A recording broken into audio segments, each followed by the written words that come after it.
We've provided the best solution we can. Right. And your parents are decisional, so you can't override that. But you need to be prepared that when that crisis occurs, and it's going to occur, you have to remember it's not your fault.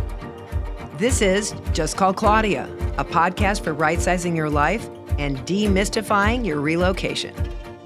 I'm so excited today to introduce to my viewing and listening audience the Senior Transitions Concierge team of Jan Steiner and Caroline Folkl.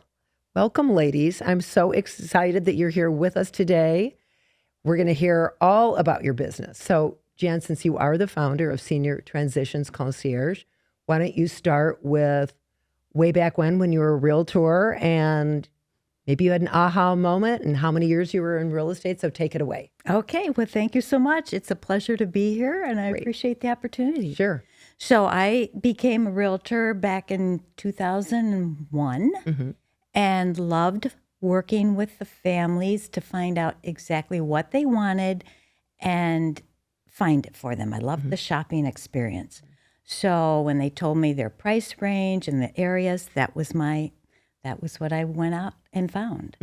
I always worked with the buyers the most because again, I got to shop for them. Sure. As time progressed, I'd been doing it for about 10 years, ran into the 2009-10 recession, and it got so much harder, and people were a lot less pleasant to work with because everyone had their financial issues. And so I decided maybe it's time to do a pivot. And a friend of mine said, well, you were so good with my mother, helping her find a home and move. Why don't you work in senior living? I'm like, I'll try that. So I went to the local senior living community, which was Summit of Uptown and Park Ridge, told them I'd love to work with them and had been in sales and let me know if you had any interest. So a month or so later, they called and they said, maybe we would like you for part-time. So I thought, perfect. I will start doing this, and then I can help the people sell their home. Well, in retrospect, I thought that's really not a good idea. I don't want to have any conflict of interest here. Right. So I worked at Summit of Uptown, and I eventually gave up my license and continued in the senior living realm. Fast forward, I worked again at Summit, and then I worked at a couple of other places and had the experience of watching people come in to find a home for their mom or dad.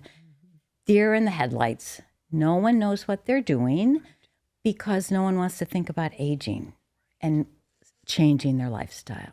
Right. So I felt that these people are really so vulnerable. They need an advocate to help them find the right place. We would go to communities and assisted living where you really need a lot of assistance for your activities of daily living. But the bathroom was not attached to the bedroom. I'm like, well, do you have a unit that is attached? Oh, yes, we do. I said, well, that's the one we would want because you have to keep the senior in mind. So that was the start of my job as a senior living advisor.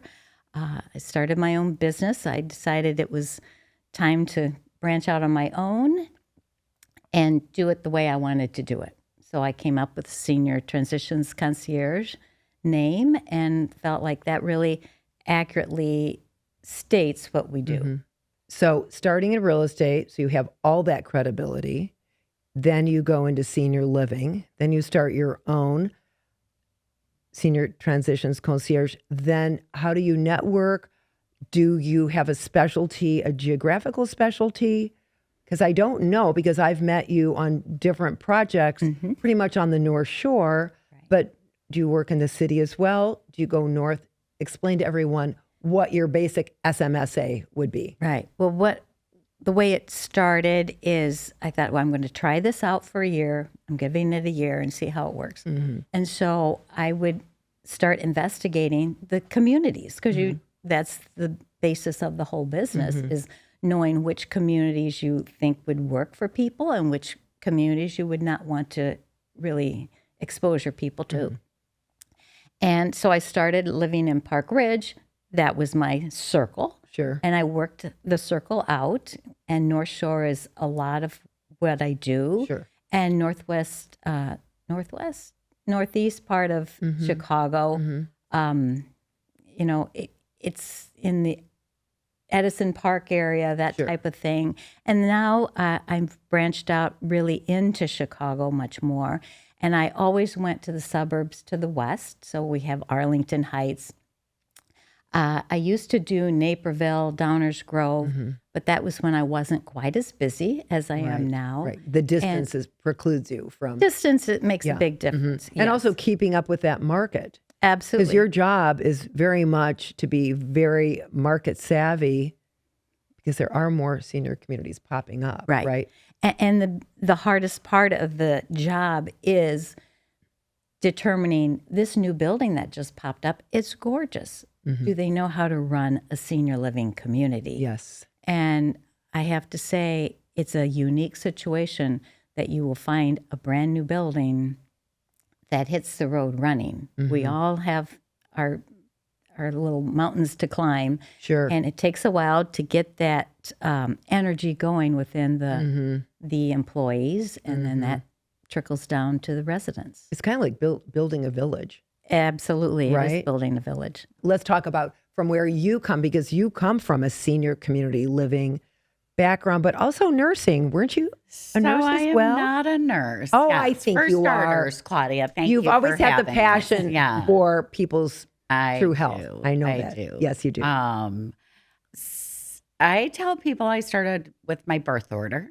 I am the youngest in my family by many years. Okay. My parents were in their 40s when they had me, which back then was unheard of. So you were living with seniors. So I was living with Kidding. seniors, and my siblings are seniors, Oh, and I'm right. not. No. Right. Keep it that way. Yes, exactly. Anyway, so so my birth order, and then shortly after my dad died in early 2000, I started in hospice and palliative care, and then worked in some communities. And so I've done the hospice, I've done assisted livings, I've done skilled care. And I really believe that there's not one cookie cutter place for anybody. So it really is hearing about what the families want and what the goals are and I love how to that. help achieve that. I love it. I think anybody that you interface with you're coming at it in a non-biased fashion, right? You're coming to your really, it's one thing, and we love our senior communities, and I know we work a lot in the same senior communities because they're excellent and they represent their resident very well. But to be able to listen to the concerns and marry them to their future, huge responsibility, right? Huge. And one of my curiosities, because when I go out and do the job I do, I'm meeting someone, they're calling me because they've been referred, and we're going to work on their floor plan, and we're going to talk, and I already know where they're moving almost 50 to 60% of the time. So we kind of cut to the chase there. Rarely, once in a while, I'll have, what do you think of this or that? And then I say, this is a family conversation. This certainly isn't, but generally speaking, is whichever one you choose, you're right on the right path. It's really up to you subjectively. How do you feel about when you walk into the community, when you're interfacing with people in the halls? But getting back to my premise was, we're so in a place of privilege you must really dig into people's lives, their backgrounds, from where they came, their education, because that builds the story for the placement, right? For Absolutely. where is, where's the programming? Where will it be sophisticated enough? Is it a more active or game playing community, if any of that really makes sense? But I wonder, because we are privileged to hear these stories, right? Absolutely. Right. And it's nice that they always open up. When they call us, it's usually in a crisis. Right. And they'll just tell us, okay, this is what's going on. And we go through all of the listening. But while we're listening, we're also thinking, oh, this sounds like a really good fit for this particular community or that community. It's nice to be able to hear their stories and know how we can help them. Right. Do you have like a checklist almost? Do it as an intro, because to kind of bring the process in, which I think is key. Everybody wants to know what happens if I call Jan or Caroline. How do we proceed? Do you offer time on the phone and then offer a visit to the home for what's that process look like for Senior Transitions Concierge? I would say everyone that has called me 9 times out of 10, they need information now. And so they share their information with me. Okay. And then I share with them, okay, I believe I can be of service to you with what you've told me. And we work off of a letter of engagement, and we have a fee that our clients pay us. So we are totally objective in our viewpoint. Right. We're not sending you to a community because we are going to be paid by that community. In fact, people try to pay us and we won't accept payment except from our clients. And that is different versus other business models, I know. Right. Absolutely. But it gives us that independence to say, yeah, I wouldn't go there. Or this is the best place for you. I highly encourage you to look at it. Right. And then we go with them. I wondered, because that is key, because you need to kind of pave the way. The community knows you. You can help certainly cut to the chase, right? And that, like you said, the deer in the headlights, I've seen it. People show up, sons or daughters call me, my dad or mom, they've had a fall. I get a lot of those first calls, and it's usually in regards, we're moving into this community. And then I always say, how did you find that community? I always ask when I'm having my initial meeting, how did you find that community? What was that process like? Sometimes children do it. Sometimes, parents or seniors are on their own. You don't have to have children to be a senior. They're they're kind of up against this research all on their own. It's got to be really daunting. And having you is kind of an amazing We pretty much tell it solution. the way it is. Right. Right. So we really prefer that people not start online, because if you start online, you're going to get confused, and you're also going to get pummeled with emails and phone calls from people who are going to try and make money from their free service. Absolutely. So I've always told people, once they call me, if you'd like to work with me, that'd be great. I'd suggest you not go online. I will take care of your questions and answer them for you and help you through the process. Because you're non-biased. Right. Yes. Totally unbiased. Right.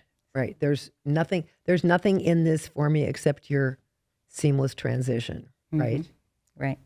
Do you advertise? Well, we really don't. It's pretty simple setup. I do have a website that I set up 10 years ago with a friend, and I felt at the time, well, this will validate that I am a company, because starting out, it's just you. And it's all been word of mouth, quite frankly. And when people call, I always say, well, how did you get my name and number? Right. And isn't it fun? It's so fun. And I keep track of that. So fun. And having Caroline on your team. Oh, she knows everyone. Caroline, who knows everyone, or yes, you do, because you're the baby. And that means you had all those seniors ahead of you, paving all those relationships, all those friends coming over, friends of friends. I can only imagine. I hope you're doing introductory letters, which I know you are. Absolutely. And that mailing list must be amazing. Where's your specialty? Or where are you finding your specialty in this? I would say, industry? well, for starters, I've referred to Jan for many years, like yourself. But I have referred to Jan for many years. People have always been happy with what they have landed with. And again, I'm passionate about giving them solid options as to next steps. And I know how far you go. I know that you're relentless. A recent referral from you, so special to be able to meet someone truly in a different time of their life, unexpected time of their life, and help them make a very pivotal relocation as simple as we did, in a challenging time, right? So that was just called Claudia. Yeah. That's what made that I successful. do believe that's what he That said when he is. called. And I'm like, okay, I guess I'm going to name my podcast. But anyway, it was kind of in the middle of the naming, but Yeah. thank you for that. And then, all the relationships we had previous when you were at that wonderful Evanston community, we're not naming communities, Right. but were you always in assisted living there? I can't remember. There I was. There you were in assisted. Yes. Director of admissions. Yes. And then you were at the other community in Evanston. Was that? In the skilled and rehab area. That was skilled in rehab. Yeah. And you were so savvy with that because you were, and I can say it now, Hospice of the North Shore. How is it with families? How are we dealing? We'll say they're all in communion and they all want whatever their parents want, but that's not necessarily so. And how do you all navigate that? Well, it's quite interesting. The various families, some are so easy and so loving. And I would say everyone's loving toward their parent that comes to us. Right. Good. They want the best for their parent. Doesn't mean that they're going to pay for their parent. That's a whole different story. Sure. But it's really heartwarming when the siblings, whether it's 2 or 5, work together. Right. And that's not easy for you all. If you're juggling 5 different opinions, and then you've got the parent, how do you manage that? Well, I think since COVID, we've gotten pretty good with Zoom. So when you've got 5 siblings that live all over the metropolitan area and out of the state, we can all get together in that manner, and that's very beneficial. And as long as I understand that they're all looking to help mom and dad, that's really the key to success. Right. Now, oftentimes we'll have parents are going to grind their heels into the ground and like, I'm not moving. Right. And when that happens, it's a little more challenging. I literally had a family. We were sitting in their living room with mom and dad and a few of the kids. And mom and dad said, nope, not going to go. Because the children had worked with you independently, had decided, and they set you up to go in and... Yeah, and well, the parents even came with us. Okay. They checked out the communities. We had an excellent community arranged where they could age in place, going from independent living to skilled CCRC. to the CCRC. And parents said, no, guess we aren't going to be doing that. And so I said, okay. And I looked at the kids and I said, okay, we have tried. We've provided the best solution we can. Right. And your parents are decisional, so you can't override that. Right. But you need to be prepared that when that crisis occurs, and it's going to occur, that you have to remember it's not your fault. You've done everything you can to mitigate it. Right. And if that's a problem, then you probably need to seek a counselor to help you get through that process. Because it's terrible to think you could have helped your mom or your dad, but you didn't. Do some people hire you just to kind of help educate themselves on where they could go in the future? Because that's certainly where I think you would really come in handy. Right. Let's understand what's out there. Let's understand the fee structure without them having to navigate it themselves, because there are a lot of waste of time communities where they might not be. Absolutely. And suitable. I love the proactive clients. Yes. Oh, yeah. They're usually younger. Right. And anymore, when you move into these communities, the younger you move, as you say, the more fun you can have. Oh. They offer so many activities for you. Absolutely. And you can easily walk to everything. You can easily do what they are providing for your entertainment. Right. And the networking. I always say, especially single individuals, more times than not, we're moving an individual, an 83 or 84-year-old man. 2 weeks ago, we moved this delightful man from Wilmette to Evanston. And he was, his wife had recently passed away. And he kept going back to his condo because he couldn't get a specific baseball channel working, and obviously the community took care of that. But he knew friends, and I said, John, you didn't have any friends in your condo building. You've got friends here, and the more you associate, the more times you're dining in the restaurant at night. Everyone's waiting to meet you because they've all been where you've been. And they want to make this easy on you, and they want to include you in their social group, bridge, whiskey night, or whatever it happens to be, right? And I think that's what people miss. They think, in quotes, they go in, Right. and the metal door closes, and they're stuck. I always say to people, it's just a condo. Yeah. It's just a condo. That's all really you're doing. You have the benefits of someone cooking for you and creating some activities. What's not to love, right? I think we toured yesterday at a community, and the average age moving in was in their 60s. Love it. And waiting list and activities and resources. They were having fun. They literally were having fun. They were having fun. I think it's a mindset because we are all aging better. And so an age becomes, of course I say age doesn't matter. But the thing is, it doesn't have to typecast you because one can still lead their very normal life, but their address has changed and they can still go to California or Florida for the winter. Absolutely. That doesn't, but you've made the decision early versus it hanging over your head and then the fall or something more devastating happens and you can't get into a community. Yes. Right. You're right. That's really I think that's what we're all facing. And I've talked about it with other individuals on the podcast because we're not talking about, it'll be there when I need it. That is not happening because the good communities, their census is way up there. You get on a wait list. You get on a wait list and anything can happen between now and then, right? Exactly. Absolutely. So when they call and they're being proactive, I do encourage them to let's look at all these communities. Great. And there is going to be a wait list. So you can get on, and it doesn't mean you have to move in 2 years when your name comes up. Totally. But you have that option.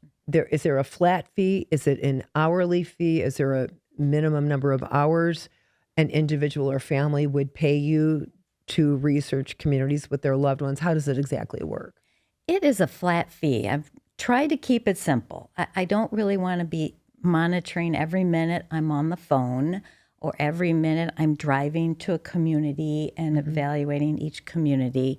So I've come up with a structure that it covers the costs and it, pays an equitable fee for what they get.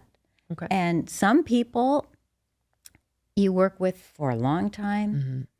Some people, it could be a 2-week process, Right. because it's such a crisis. And that's the other benefit. Because we've been doing this for 10 years, Right. we know and we have our contacts and can usually find a place for you to move in a short order. Right. So, You're in the know. Do you also keep track of census in certain communities? Just, again, proactively, so if someone's called or, for example, so you have that information before you even suggest a community if they're available. well, what we don't, the other thing I've learned is we don't suggest communities until they actually have engaged our services. Oh, of course. So Got it. once we're Right. engaged, then Right. the phone calls are going out. Do you have availability? We have this emergency. What do you think you can do? That kind of thing. Yeah, that connection is very, they'll take your phone call. They will. They take might, it. they might take, Yes. my friend's phone call, but they're not going to have the in, right? Right. And in some of those crisis situations, we actually also work with the skilled nursing end of it. And that's unique to advisors because skilled yes. nursing cannot pay for a referral because it's all through the Medicare, Medicaid Okay. system. So we've actually helped people who are on Medicaid find the right home, because That's amazing, because I always think that sometimes Medicaid individuals, that's the hardest job. that's just, you're just Jan stranded. just handled one beautifully. I'm With sure. somebody bringing their 89-year-old mom from New York. Wow. Yeah. Oh, And It was. into a community here, right. Yeah. Yeah. into a rehab here, or a skill. Well, it's long-term care. And And we don't have a lot of long-term care, well, do we? Or we am I do. not aware? Those are all the skilled nursing Yes. facilities where they have rehab, short-term care. Okay. 9 times out of 10, they also have long-term care. And that is what we used to call the nursing home. Mm-hmm. Right. Because the other thing, I want to disabuse people of the notion that senior communities are not the home. Right. I don't know exactly how many times I correct people, because that is so archaic. That's like it is. 40 years ago. But because none of us were in this world, and now that I'm in this world, and people say, "Oh, excuse me," but we need to respect. You know, it's not a death sentence. It's not.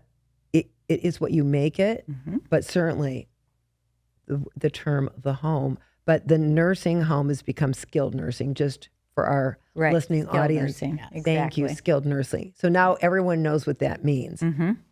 That could be short term, and it also could be Long-term. long term Right. with some rehabilitation with along the way on a daily basis, but they pretty much move in forever. Mm-hmm. Yeah. Okay. Yeah. Wow. And when a the huge people are moving in forever, often, I mean, it's skilled nursing. They need some assistance Mm-hmm. Right. in various activities of daily living. Okay. It's not just that you plant them Right. in this place. So it's getting that concept of the old-fashioned nursing home out of people's minds. It's going to take a generation, quite frankly, Right. because we still remember going to see grandma in the home.